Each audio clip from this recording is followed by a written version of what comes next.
सुनो सुनामा पाठ पढ़ावा, आओ बच्चों आओ बच्चों, सुनो सुनामा पाठ पढ़ावा।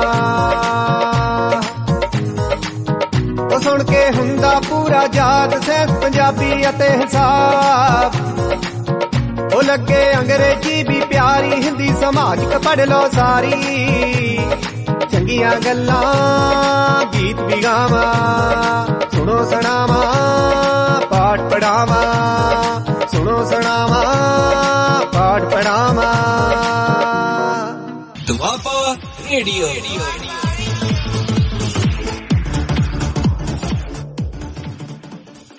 प्यारे विद्यार्थियों, ਤੁਹਾਨੂੰ ਤੁਹਾਡੇ ਮਾਤਾ ਪਿਤਾ ਅਤੇ ਦੁਆਬਾ ਰੇਡੀਓ ਸੁਣਨ ਵਾਲੇ ਸਾਰੇ ਸਰੋਤਿਆਂ ਨੂੰ ਮੇਰੇ ਵੱਲੋਂ ਪਿਆਰ ਭਰੀ ਸਤਿ ਸ਼੍ਰੀ ਅਕਾਲ। ਮੈਂ ਦੀਪਕ ਕੁਮਾਰ, SS ਮਾਸਟਰ, ਸਰਕਾਰੀ ਸੀਨੀਅਰ ਸੈਕੰਡਰੀ ਸਕੂਲ ਚਹਿਲਾਵਾਲੀ, ਜ਼ਿਲ੍ਹਾ ਮਾਨਸਾ। ਉਮੀਦ ਕਰਦਾ ਹਾਂ ਕਿ ਤੁਸੀਂ ਆਪਣੇ ਘਰਾਂ ਦੇ ਵਿੱਚ ਸੇਫ ਹੋਵੋਗੇ, ਸੁਰੱਖਿਅਤ ਹੋਵੋਗੇ, ਤੰਦਰੁਸਤ ਹੋਵੋਗੇ। ਜਿਵੇਂ ਕਿ ਤੁਹਾਨੂੰ ਸਾਰਿਆਂ ਨੂੰ ਪਤਾ ਹੈ ਕਿ ਕੋਵਿਡ-19 ਕਰੋਨਾ ਵਾਇਰਸ ਕਾਰਨ ਆਪਣੀਆਂ ਕਾਫੀ ਸਮੇਂ ਤੋਂ ਸਕੂਲ ਦੇ ਵਿੱਚ ਕਲਾਸਾਂ ਨਹੀਂ ਲੱਗ ਰਹੀਆਂ, ਪਰ ਫਿਰ ਵੀ ਅਧਿਆਪਕ ਤੁਹਾਨੂੰ ਦੁਆਬਾ ਰੇਡੀਓ ਦੇ ਮਾਧਿਅਮ ਰਾਹੀਂ ਘਰ ਬੈਠੇ ਪੜ੍ਹਾਈ ਕਰਵਾ ਰਹੇ ਹਨ। ਐਸੇ ਲੜੀ ਨੂੰ ਕਰਮਵਾਰ ਕਰਦੇ ਹੋਏ ਅੱਜ ਆਪਾਂ ਕਲਾਸ 10ਵੀਂ ਵਿਸ਼ਾ ਸਮਾਜਿਕ ਸਿੱਖਿਆ ਦੇ ਭਾਗ ਨਾਗਰਿਕ ਸ਼ਾਸਤਰ ਦਾ ਪਾਠ 10ਵਾਂ ਭਾਰਤੀ ਸੰਵਿਧਾਨ ਦੀਆਂ ਵਿਸ਼ੇਸ਼ਤਾਵਾਂ, features of the Indian constitution ਕਰਾਂਗੇ। ਤਾਂ ਵਿਦਿਆਰਥੀਓ, ਸਭ ਤੋਂ ਪਹਿਲਾਂ ਗੱਲ ਕਰਦੇ ਹਾਂ ਕਿ ਸੰਵਿਧਾਨ ਹੁੰਦਾ ਕੀ ਹੈ। ਸੰਵਿਧਾਨ ਇੱਕ ਮੌਲਿਕ ਕਾਨੂੰਨੀ ਦਸਤਾਵੇਜ਼ ਹੁੰਦਾ ਹੈ ਜਿਸ ਦੇ ਅਨੁਸਾਰ ਕਿਸੇ ਵੀ ਦੇਸ਼ ਦੀ ਸਰਕਾਰ ਹੈ ਸੰਚਾਲਨ ਕਰਦੀ ਹੈ ਜਾਂ ਸ਼ਾਸਨ ਕਰਦੀ ਹੈ। ਯਾਨੀ ਕਿ ਸੰਵਿਧਾਨ ਇੱਕ ਮੌਲਿਕ ਕਾਨੂੰਨੀ ਦਸਤਾਵੇਜ਼ ਜਿਸ ਦੇ ਅਨੁਸਾਰ ਕਿਸੇ ਦੇਸ਼ ਦੀ ਸਰਕਾਰ ਆਪਣਾ ਸ਼ਾਸਨ ਕਰਦੀ ਹੈ। ਇਹ ਮੂਲ ਕਾਨੂੰਨ ਸਰਕਾਰ ਦੇ ਅੰਗਾਂ ਦਾ ਸੰਗਠਨ, ਉਹਨਾਂ ਦੇ ਕਾਰਜਾਂ ਦਾ, ਉਹਨਾਂ ਦੇ ਨਾਗਰਿਕਾਂ ਨੂੰ ਮਿਲਣ ਵਾਲੇ ਮੂਲ ਅਧਿਕਾਰਾਂ ਦਾ ਜਾਂ ਮੌਲਿਕ ਅਧਿਕਾਰਾਂ ਦਾ ਹੱਦਬੰਦੀ ਕਰਦਾ ਹੈ, ਉਹਨਾਂ ਦੇ ਬਾਰੇ ਦੱਸਦਾ ਹੈ। ਸੰਵਿਧਾਨ ਦੇਸ਼ ਦੇ ਦੂਜੇ ਸਾਰੇ ਕਾਨੂੰਨਾਂ ਤੋਂ ਉੱਪਰ ਹੁੰਦਾ ਹੈ, ਉਹਨਾਂ ਤੋਂ ਸ੍ਰੇਸ਼ਟ ਹੁੰਦਾ ਹੈ, ਜਾਂ ਸਧਾਰਨ ਸ਼ਬਦਾਂ ਦੇ ਵਿੱਚ ਆਪਾਂ ਕਹਿ ਲਈਏ ਕਿ ਕੋਈ ਵੀ ਅਜਿਹਾ ਕਾਨੂੰਨ ਨਹੀਂ ਬਣਾਇਆ ਜਾ ਸਕਦਾ ਜਿਹੜਾ ਸੰਵਿਧਾਨ ਦੀ ਉਲੰਘਣਾ ਕਰਦਾ ਹੋਵੇ ਜਾਂ ਸੰਵਿਧਾਨ ਤੋਂ ਉੱਪਰ ਹੋਵੇ। ਹੁਣ ਵਿਦਿਆਰਥੀਓ, ਗੱਲ ਕਰਦੇ ਹਾਂ ਭਾਰਤੀ ਸੰਵਿਧਾਨ ਦੀ ਕਿ ਭਾਰਤੀ ਸੰਵਿਧਾਨ ਕਦੋਂ ਬਣਨਾ ਸ਼ੁਰੂ ਹੋਇਆ, ਕਦੋਂ ਬਣ ਕੇ ਤਿਆਰ ਹੋਇਆ, ਕਦੋਂ ਇਸ ਨੂੰ ਲਾਗੂ ਕੀਤਾ ਗਿਆ। ਤਾਂ ਭਾਰਤੀ ਸੰਵਿਧਾਨ ਵਿਦਿਆਰਥੀਓ 9 ਦਸੰਬਰ 1946 ਨੂੰ ਬਣਨਾ ਸ਼ੁਰੂ ਹੋਇਆ ਅਤੇ 26 ਨਵੰਬਰ 1949 ਨੂੰ ਬਣ ਕੇ ਤਿਆਰ ਹੋ ਗਿਆ। ਯਾਨੀ ਕਿ ਇਹਨੂੰ ਬਣਨ ਦੇ ਵਿੱਚ 2 ਸਾਲ 11 ਮਹੀਨੇ 18 ਦਿਨ ਦਾ ਸਮਾਂ ਲੱਗਿਆ। ਭਾਰਤੀ ਸੰਵਿਧਾਨ 26 ਨਵੰਬਰ 1949 ਨੂੰ ਭਾਵੇਂ ਬਣ ਕੇ ਤਿਆਰ ਹੋ ਗਿਆ ਸੀ, ਪਰ ਇਸ ਨੂੰ ਇਸ ਦਿਨ ਲਾਗੂ ਨਹੀਂ ਕੀਤਾ ਗਿਆ। ਭਾਰਤੀ ਸੰਵਿਧਾਨ ਨੂੰ 26 ਜਨਵਰੀ 1950 ਨੂੰ ਲਾਗੂ ਕੀਤਾ ਗਿਆ। ਪਿਆਰੇ ਵਿਦਿਆਰਥੀਓ, ਭਾਰਤੀ ਸੰਵਿਧਾਨ ਨਿਰਮਾਤਾਵਾਂ ਨੇ ਸੰਵਿਧਾਨ ਦੀ ਸ਼ੁਰੂਆਤ ਪ੍ਰਸਤਾਵਨਾ ਤੋਂ ਕੀਤੀ, ਪ੍ਰੀਐਂਬਲ ਤੋਂ ਕੀਤੀ, ਅਤੇ ਇਹ ਪ੍ਰਸਤਾਵਨਾ ਅਸੀਂ ਭਾਰਤ ਦੇ ਲੋਕ ਤੋਂ ਸ਼ੁਰੂ ਹੁੰਦੀ ਹੈ, ਜਿਸ ਦਾ ਅਰਥ ਹੈ ਕਿ ਇਹ ਸੰਵਿਧਾਨ ਭਾਰਤ ਦੇ ਲੋਕਾਂ ਦੁਆਰਾ ਆਪਣੇ ਲਈ ਹੀ ਬਣਾਇਆ ਗਿਆ ਹੈ। ਸੰਵਿਧਾਨ ਦੀ ਪ੍ਰਸਤਾਵਨਾ ਹੈ, ਅਸੀਂ ਭਾਰਤ ਦੇ ਲੋਕ ਭਾਰਤ ਨੂੰ ਇੱਕ ਪ੍ਰਭੂਸੱਤਾ ਸੰਪੰਨ, ਸਮਾਜਵਾਦੀ, ਧਰਮ ਨਿਰਪੱਖ ਅਤੇ ਲੋਕਤੰਤਰੀ ਗਣਰਾਜ ਘੋਸ਼ਿਤ ਕਰਦੇ ਹਾਂ। ਤਾਂ ਇਸ ਦੇ ਵਿੱਚ ਪਹਿਲਾ ਸ਼ਬਦ ਪ੍ਰਭੂਸੱਤਾਧਾਰੀ, ਜਿਸ ਦਾ ਅਰਥ ਹੈ ਕਿ ਭਾਰਤ ਪੂਰਨ ਰੂਪ ਦੇ ਵਿੱਚ ਸੁਤੰਤਰ ਹੈ।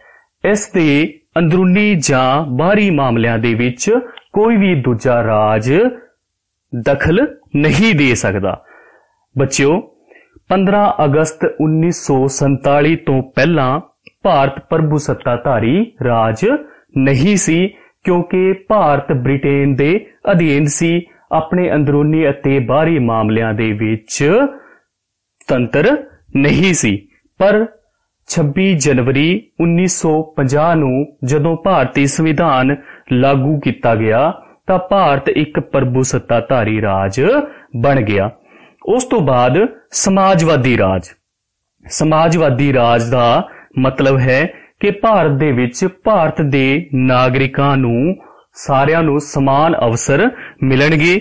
ਕਿਸੇ ਨਾਲ ਗਰੀਬੀ ਜਾਂ ਅਮੀਰੀ ਜਾਂ ਕਿਸੇ ਹੋਰ ਆਧਾਰ ਦੇ ਉੱਤੇ ਭੇਦਭਾਵ ਨਹੀਂ ਕੀਤਾ ਜਾਵੇਗਾ, ਕਿਸੇ ਦਾ ਵੀ ਸ਼ੋਸ਼ਣ ਨਹੀਂ ਕੀਤਾ ਜਾਵੇਗਾ।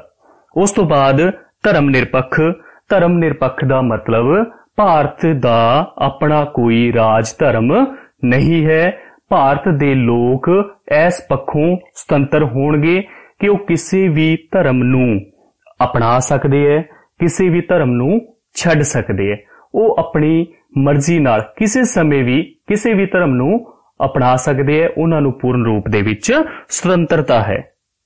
ਉਸ ਤੋਂ ਬਾਅਦ ਲੋਕਤੰਤਰੀ ਰਾਜ, ਯਾਨੀ ਕਿ ਲੋਕਤੰਤਰੀ ਰਾਜ ਭਾਰਤ ਦੇ ਵਿੱਚ ਸ਼ਾਸਨ ਦੀ ਸਭ ਤੋਂ ਉੱਚੀ ਸ਼ਕਤੀ ਜਾਂ ਸਰਵਉੱਚ ਸ਼ਕਤੀ ਕਿਸੇ ਵਰਗ, ਸ਼੍ਰੇਣੀ ਜਾਂ ਕਿਸੇ ਦਲ ਦੇ ਹੱਥ ਦੇ ਵਿੱਚ ਨਹੀਂ ਹੋਵੇਗੀ, ਬਲਕਿ ਕਿਹਦੇ ਹੱਥ ਦੇ ਵਿੱਚ ਹੋਵੇਗੀ? ਉੱਥੋਂ ਦੇ ਲੋਕਾਂ ਦੇ ਹੱਥ ਦੇ ਵਿੱਚ, ਉੱਥੋਂ ਦੀ ਜਨਤਾ ਦੇ ਹੱਥ ਦੇ ਵਿੱਚ। ਯਾਨੀ ਕਿ ਉੱਥੋਂ ਦੇ ਜਨਤਾ ਸਮੇਂ-ਸਮੇਂ ਤੇ ਚੋਣਾਂ ਦੇ ਦੁਆਰਾ ਆਪਣੇ ਪ੍ਰਤੀਨਿਧਾਂ ਨੂੰ ਚੁਣੇਗੀ ਅਤੇ ਉਹੀ ਪ੍ਰਤੀਨਿਧ ਉਹਨਾਂ ਦੇ ਉੱਤੇ ਸ਼ਾਸਨ ਕਰਨਗੇ। ਉਸ ਤੋਂ ਬਾਅਦ ਹੈ ਗਣਰਾਜ। ਗਣਰਾਜ ਦਾ ਅਰਥ ਕਿ ਭਾਰਤ ਰਾਜ ਦਾ ਮੁਖੀ ਰਾਸ਼ਟਰਪਤੀ ਹੋਵੇਗਾ, ਜਿਹੜਾ ਸਮੇਂ-ਸਮੇਂ ਦੇ ਉੱਤੇ ਉੱਥੋਂ ਦੇ ਲੋਕਾਂ ਦੁਆਰਾ ਚੁਣੇ ਪ੍ਰਤੀਨਿਧਾਂ ਦੁਆਰਾ ਚੁਣਿਆ ਜਾਵੇਗਾ ਅਤੇ ਹਮੇਸ਼ਾ ਹੀ ਉਹਨਾਂ ਦੇ ਪ੍ਰਤੀ ਉੱਤਰਦਾਈ ਰਹੇਗਾ ਜਾਂ ਜ਼ਿੰਮੇਵਾਰ ਰਹੇਗਾ। ਵਿਦਿਆਰਥੀਓ, ਇੱਥੇ ਇੱਕ ਗੱਲ ਯਾਦ ਰੱਖਣ ਯੋਗ ਹੈ ਕਿ ਜਦੋਂ ਭਾਰਤੀ ਸੰਵਿਧਾਨ ਲਾਗੂ ਹੋਇਆ ਸੀ, ਯਾਨੀ ਕਿ 26 ਜਨਵਰੀ 1950 ਨੂੰ, ਉਦੋਂ ਭਾਰਤੀ ਸੰਵਿਧਾਨ ਦੇ ਵਿੱਚ ਇਹ ਸ਼ਬਦ ਸਮਾਜਵਾਦੀ, ਧਰਮ ਨਿਰਪੱਖ ਅਤੇ ਰਾਸ਼ਟਰੀ ਏਕਤਾ ਅਖੰਡਤਾ ਉਸ ਸੰਵਿਧਾਨ ਦੇ ਵਿੱਚ ਮੌਜੂਦ ਨਹੀਂ ਸੀ। ਇਹਨਾਂ ਤਿੰਨਾਂ ਸ਼ਬਦਾਂ ਨੂੰ ਭਾਰਤੀ ਸੰਵਿਧਾਨ ਦੇ ਵਿੱਚ ਭਾਰਤੀ ਸੰਵਿਧਾਨ ਦੀ 42ਵੀਂ ਸੋਧ ਜੋ 1976 ਦੇ ਵਿੱਚ ਹੋਈ ਰਾਹੀਂ ਜੋੜੇ ਗਏ ਸੀ। ਹੁਣ ਕਰਦੇ ਹਾਂ ਆਪਾਂ ਭਾਰਤੀ ਸੰਵਿਧਾਨ ਦੀਆਂ ਵਿਸ਼ੇਸ਼ਤਾਵਾਂ, ਜਿਹਦੇ ਵਿੱਚ ਪਹਿਲੀ ਵਿਸ਼ੇਸ਼ਤਾ ਲੰਬਾ ਅਤੇ ਵਿਸਤ੍ਰਿਤ ਸੰਵਿਧਾਨ, ਕਿ ਭਾਰਤੀ ਸੰਵਿਧਾਨ ਸੰਸਾਰ ਦੇ ਵਿੱਚ ਸਭ ਤੋਂ ਵੱਡੇ ਆਕਾਰ ਵਾਲਾ ਅਤੇ ਵਿਸਥਾਰਪੂਰਨ ਸੰਵਿਧਾਨ ਹੈ, ਜਿਸ ਦੇ ਵਿੱਚ 395 ਅਨੁਛੇਦ ਅਤੇ 12 ਅਨੁਸੂਚੀਆਂ ਸ਼ਾਮਿਲ ਹੈ। ਬੱਚਿਓ, ਸੰਸਾਰ ਦੇ ਵਿੱਚ ਸਭ ਤੋਂ ਵੱਡਾ ਸੰਵਿਧਾਨ ਜੇ ਹੈਗਾ ਤਾਂ ਉਹ ਭਾਰਤ ਦਾ ਸੰਵਿਧਾਨ ਹੈ। ਇਸ ਭਾਰਤੀ ਸੰਵਿਧਾਨ ਦੇ ਵਿੱਚ ਸੰਘੀ ਸਰਕਾਰ ਦੀ ਸਥਾਪਨਾ ਕੀਤੀ ਗਈ ਹੈ। ਇੱਥੋਂ ਦੇ ਨਾਗਰਿਕਾਂ ਦੇ ਲਈ ਮੌਲਿਕ ਅਧਿਕਾਰਾਂ ਦਾ ਵਰਣਨ ਕੀਤਾ ਗਿਆ ਹੈ, ਉਹਨਾਂ ਦੇ ਲਈ ਮੌਲਿਕ ਕਰਤੱਵਾਂ ਦਾ ਵਰਣਨ ਕੀਤਾ ਗਿਆ ਹੈ, ਰਾਜ ਦੀ ਨੀਤੀ ਦੇ ਨਿਰਦੇਸ਼ਕ ਸਿਧਾਂਤਾਂ ਦਾ ਵਰਣਨ ਕੀਤਾ ਗਿਆ ਹੈ। ਹੁਣ ਆਪਾਂ ਦੂਜੀ ਵਿਸ਼ੇਸ਼ਤਾ ਲਚਕੀਲਾ ਅਤੇ ਕਠੋਰ ਸੰਵਿਧਾਨ।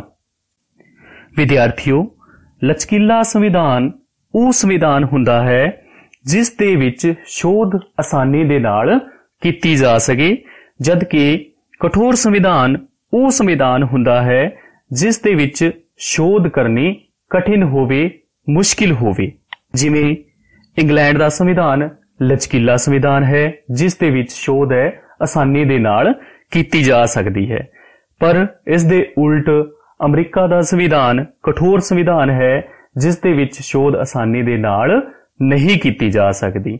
ਭਾਰਤੀ ਸੰਵਿਧਾਨ ਦੀ ਗੱਲ ਕਰੀਏ ਤਾਂ ਭਾਰਤੀ ਸੰਵਿਧਾਨ ਲਚਕੀਲਾ ਅਤੇ ਕਠੋਰ ਦੋਨੋਂ ਹੀ ਹੈ, ਯਾਨੀ ਕਿ ਇਸ ਦੇ ਕੁਝ ਅਨੁਛੇਦ ਇਹੋ ਜਿਹੇ ਹਨ ਜਿਨ੍ਹਾਂ ਦੇ ਵਿੱਚ ਸ਼ੋਧ ਕਰਨੀ ਆਸਾਨ ਹੈ, ਪਰ ਕੁਝ ਅਨੁਛੇਦ ਇਹੋ ਜਿਹੇ ਹਨ ਜਿਨ੍ਹਾਂ ਦੇ ਵਿੱਚ ਸ਼ੋਧ ਕਰਨੀ ਬਹੁਤ ਜ਼ਿਆਦਾ ਕਠਿਨ ਹੈ। ਸੋ ਵਿਦਿਆਰਥੀਓ, ਭਾਰਤੀ ਸੰਵਿਧਾਨ ਲਚਕੀਲਾ ਅਤੇ ਕਠੋਰ ਸੰਵਿਧਾਨ ਹੈ।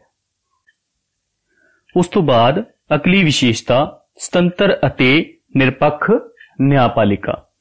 ਭਾਰਤੀ ਸੰਵਿਧਾਨ ਭਾਰਤ ਦੇ ਵਿੱਚ ਸੁਤੰਤਰ ਨਿਆਂਪਾਲਿਕਾ ਦੀ ਸਥਾਪਨਾ ਕਰਦਾ ਹੈ, ਯਾਨੀ ਕਿ ਭਾਰਤੀ ਨਿਆਂਪਾਲਿਕਾ ਬਿਨਾਂ ਕਿਸੇ ਦਬਾਅ ਦੇ ਕੰਮ ਕਰਦੀ ਹੈ। ਇਸ ਦੇ ਉੱਤੇ ਕਿਸੇ ਦਾ ਵੀ ਡਰ ਦਬਾਅ ਨਹੀਂ ਹੈ। ਇਹ ਬਿਨਾਂ ਕਿਸੇ ਪੱਖਪਾਤ ਤੋਂ ਆਪਣੇ ਫੈਸਲੇ ਦਿੰਦੀ ਹੈ। ਅਗਲੀ ਵਿਸ਼ੇਸ਼ਤਾ ਸੰਸਦੀ ਸ਼ਾਸਨ ਪ੍ਰਣਾਲੀ। ਭਾਰਤ ਵਿੱਚ ਸੰਸਦੀ ਸ਼ਾਸਨ ਪ੍ਰਣਾਲੀ ਅਪਣਾਈ ਗਈ ਹੈ ਜਾਂ ਉਸ ਦੀ ਸਥਾਪਨਾ ਕੀਤੀ ਗਈ ਹੈ। ਸੰਸਦੀ ਸ਼ਾਸਨ ਪ੍ਰਣਾਲੀ ਵਿੱਚੋਂ ਕੀ ਹੁੰਦੀ ਹੈ? ਅਜਿਹੀ ਪ੍ਰਣਾਲੀ ਜਿਸ ਦੇ ਵਿੱਚ ਕਾਰਜਪਾਲਿਕਾ ਦਾ ਮੁਖੀ ਨਾ ਮਾਤਰ ਦਾ ਮੁਖੀ ਹੁੰਦਾ ਹੈ, ਯਾਨੀ ਕਿ ਭਾਰਤ ਦੇ ਵਿੱਚ ਆਪਣਾ ਕਾਰਜਪਾਲਿਕਾ ਮੁਖੀ ਯਾਨੀ ਕਿ ਆਪਣਾ ਰਾਸ਼ਟਰਪਤੀ ਨਾ ਮਾਤਰ ਦਾ ਮੁਖੀ ਹੈ, ਜਦ ਕਿ ਅਸਲੀ ਸ਼ਕਤੀ ਮੰਤਰੀ ਮੰਡਲ ਦੇ ਹੱਥ ਦੇ ਵਿੱਚ ਹੁੰਦੀ ਹੈ, ਪ੍ਰਧਾਨ ਮੰਤਰੀ ਦੇ ਹੱਥ ਦੇ ਵਿੱਚ ਹੈ। ਜਦ ਕਿ ਮੰਤਰੀ ਮੰਡਲ ਆਪਣੇ ਕੰਮਾਂ ਦੇ ਲਈ ਹੇਠਲੇ ਸਦਨ ਲੋਕ ਸਭਾ ਦੇ ਪ੍ਰਤੀ ਉੱਤਰਦਾਈ ਹੁੰਦਾ ਹੈ, ਜਵਾਬਦੇਹ ਹੁੰਦਾ ਹੈ। ਭਾਰਤੀ ਸੰਵਿਧਾਨ ਦੀ ਅਗਲੀ ਵਿਸ਼ੇਸ਼ਤਾ ਬਾਲਗ ਮਤ ਅਧਿਕਾਰ। ਬਾਲਗ ਮਤ ਅਧਿਕਾਰ ਕੀ ਹੁੰਦਾ ਹੈ? ਲੋਕਤੰਤਰੀ ਦੇਸ਼ਾਂ ਦੇ ਵਿੱਚ ਜਿਨ੍ਹਾਂ ਦੇ ਵਿੱਚ ਇਹ ਅਧਿਕਾਰ ਦਿੱਤਾ ਜਾਂਦਾ ਹੈ, ਇਸ ਦਾ ਅਰਥ ਇੱਕ ਨਿਸ਼ਚਿਤ ਉਮਰ ਰੱਖੀ ਜਾਂਦੀ ਹੈ, ਜੋ ਉਮਰ ਪਾਰ ਕਰਨ ਤੇ ਕਿਸੇ ਨੂੰ ਵੀ ਬਿਨਾਂ ਕਿਸੇ ਭੇਦਭਾਵ ਦੇ ਇਹ ਅਧਿਕਾਰ ਦੇ ਦਿੱਤਾ ਜਾਂਦਾ ਹੈ। ਭਾਰਤੀ ਸੰਵਿਧਾਨ ਦੇ ਵਿੱਚ ਅੱਜ ਕੱਲ੍ਹ ਇਹ ਉਮਰ 18 ਸਾਲ ਨਿਸ਼ਚਿਤ ਕੀਤੀ ਗਈ ਹੈ। ਪਰ ਵਿਦਿਆਰਥੀਓ, ਇੱਕ ਗੱਲ ਯਾਦ ਰੱਖਣ ਯੋਗ ਹੈ ਕਿ ਜਦੋਂ ਭਾਰਤੀ ਸੰਵਿਧਾਨ ਲਾਗੂ ਹੋਇਆ ਸੀ, ਉਦੋਂ ਇਹ ਉਮਰ 18 ਸਾਲ ਨਹੀਂ ਸੀ। ਉਦੋਂ ਇਹ ਉਮਰ 21 ਸਾਲ ਸੀ, ਯਾਨੀ ਕਿ ਭਾਰਤ ਦੇ ਵਿੱਚ 21 ਸਾਲ ਦੇ ਵਿਅਕਤੀ ਨੂੰ ਬਾਲਗ ਮਤ ਅਧਿਕਾਰ ਦਿੱਤਾ ਜਾਂਦਾ ਸੀ। ਪਰ ਭਾਰਤੀ ਸੰਵਿਧਾਨ ਦੇ ਵਿੱਚ ਸਨ 1999 ਦੇ ਵਿੱਚ 61ਵੇਂ ਸੰਸ਼ੋਧਨ ਦੇ ਰਾਹੀਂ ਇਹ ਉਮਰ ਘਟਾ ਕੇ 18 ਸਾਲ ਕਰ ਦਿੱਤੀ ਗਈ, ਜੋ ਕਿ ਅੱਜ ਵੀ ਲਾਗੂ ਹੈ। ਯਾਨੀ ਕਿ ਭਾਰਤ ਦੇ ਵਿੱਚ ਬਿਨਾਂ ਕਿਸੇ ਭੇਦਭਾਵ ਦੇ 18 ਸਾਲ ਦੇ ਵਿਅਕਤੀ ਨੂੰ ਬਾਲਗ ਮਤ ਅਧਿਕਾਰ ਮਿਲ ਜਾਂਦਾ ਹੈ, ਵੋਟ ਦੇਣ ਦਾ ਅਧਿਕਾਰ ਮਿਲ ਜਾਂਦਾ ਹੈ। ਅਗਲੀ ਵਿਸ਼ੇਸ਼ਤਾ ਮੌਲਿਕ ਅਧਿਕਾਰ। ਭਾਰਤੀ ਸੰਵਿਧਾਨ ਦੇ ਵਿੱਚ ਤੀਜੇ ਅਧਿਆਏ ਦੇ ਵਿੱਚ ਭਾਰਤੀ ਨਾਗਰਿਕਾਂ ਨੂੰ 6 ਮੌਲਿਕ ਅਧਿਕਾਰ ਦਿੱਤੇ ਗਏ ਹਨ, ਜੋ ਭਾਰਤੀ ਸੰਵਿਧਾਨ ਦੇ ਵਿੱਚ ਆਰਟੀਕਲ 14 ਤੋਂ ਆਰਟੀਕਲ 32 ਤੱਕ ਦਰਜ ਹਨ।